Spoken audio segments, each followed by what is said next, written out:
السلام علیکم، میں ہوں محمد یوسف اور آپ دیکھ رہے ہیں یوسف آفیشیل ٹی وی۔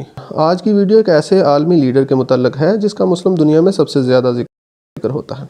مسلمانوں پر کہیں بھی ظلم کی بات ہو، چاہے وہ کشمیر و فلسطین ہو یا عراق و شام، یا پھر ناموس رسالت کا معاملہ ہو، جس شخص کی آواز سب سے پہلے اور نمایاں سنائی دیتی ہے اور جو اپنا ووٹ ہمیشہ مسلمانوں کے حق میں استعمال کرنے کی کوشش کرتے ہیں، وہ ترکی کے موجودہ صدر اور سابق وزیر اعظم رجب طیب اردوان ہیں۔ وہ ایسا رویہ کیوں اختیار کرتے ہیں؟ کیا وہ صرف اپنی سیاست کو چمکانے کے لیے ایسا کرتے ہیں یا کوئی خفیہ پلاننگ ہے؟ کیا واقعی طیب اردوان خلافت عثمانیہ کو بحال کرنا چاہتے ہیں؟ ان سب سوالوں کا جواب جاننے کے لیے ہمیں ان کے بیک گراؤنڈ کو جاننا ہوگا۔ طیب اردوان نقشبندی سلسلے سے تعلق رکھنے والے، صوفیزم سے بہت زیادہ متاثر اور بچپن سے صوفیزم پڑھنے اور اسے تشہیر کرنے والے پکے عاشق رسول اور سیکولر ترکی کا بہترین مسلم چہرہ ہے۔ طیب اردوان 26 فروری 1956 کو استنبول کے قریبی شہر قاسم پاشا میں پیدا ہوئے۔ ابتدائی تعلیم مدرسے میں حاصل کی اور پھر امام حاتب سکول، جس کا 25% نصاب قرآن و حدیث اور سیرت نبی پر مشتمل تھا، سے گریجویشن کی۔ ایک غریب خاندان سے تعلق رکھنے کی وجہ سے بہت زیادہ مشکلات کا خندہ پیشانی سے مقابلہ کیا۔ طیب اردوان کے والد ترکی کوسٹل گارڈ میں ایک ملازم تھے۔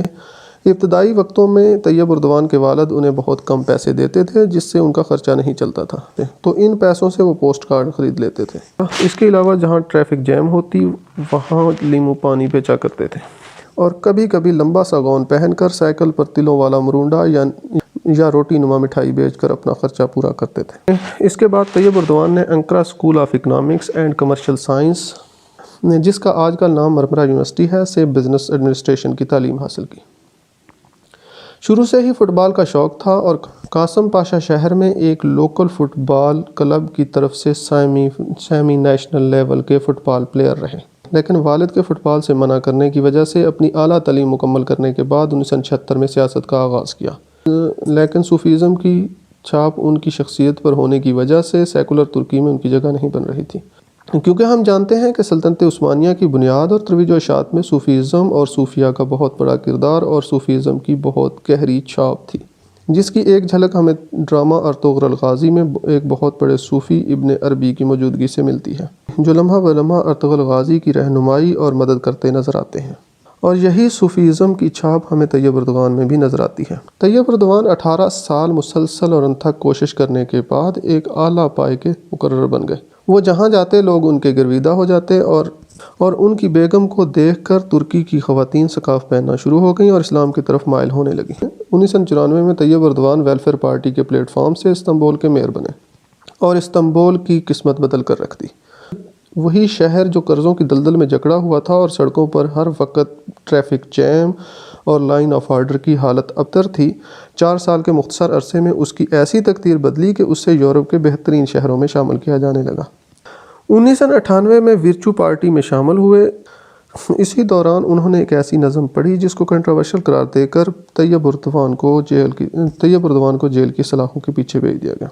وہاں سے نکلنے کے بعد انہوں نے اپنی جسٹس اینڈ ڈیولپمنٹ کے نام سے ایک پارٹی بنائی۔ طیب اردوان کی مقبولیت کا اندازہ آپ اس بات سے لگا سکتے ہیں کہ 2002 میں ہوئے الیکشن میں ان کی پارٹی جیت گئی قانونی پابندی، لیکن طیب اردوان پر قانونی پابندی ہونے کی وجہ سے وہ وزیر اعظم نہیں بن سکے اور عبداللہ گولین کو وزیر اعظم بنا دیا گیا، اور بعد ازاں 2003 میں طیب اردوان سیکولر ترکی کے وزیر اعظم منتخب ہوئے اور 2014 تک وزیر اعظم اور پھر صدر منتخب ہوئے، اور پھر 2018 میں دوبارہ صدر منتخب ہوئے۔ اس تک وہ 2003 سے ابھی تک یعنی 2020 تک اقتدار میں ہیں اور ان کو کوئی ہرا نہیں سکا۔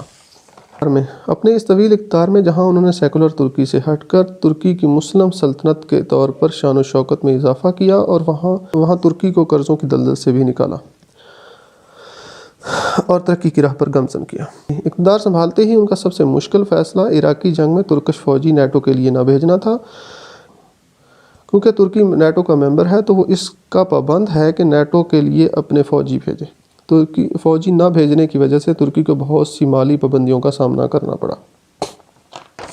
ترکی کا لبرل طبقہ، جن کی سب سے بڑی خواہش سیکولر ترکی کو کسی طرح یورپی یونین میں پوری طرح شامل کرنا ہے، جس کے لیے وہ کسی بھی حد تک جا سکتے ہیں، اسی لبرل طبقے نے طیب اردوان کے خلاف بہت ساری سازشیں کی، جن میں 2013 میں درختوں کی کٹائی کے معاملے پر اور 2016 میں طیب اردوان کے خلاف فوجی بغاوت کروائی گئی۔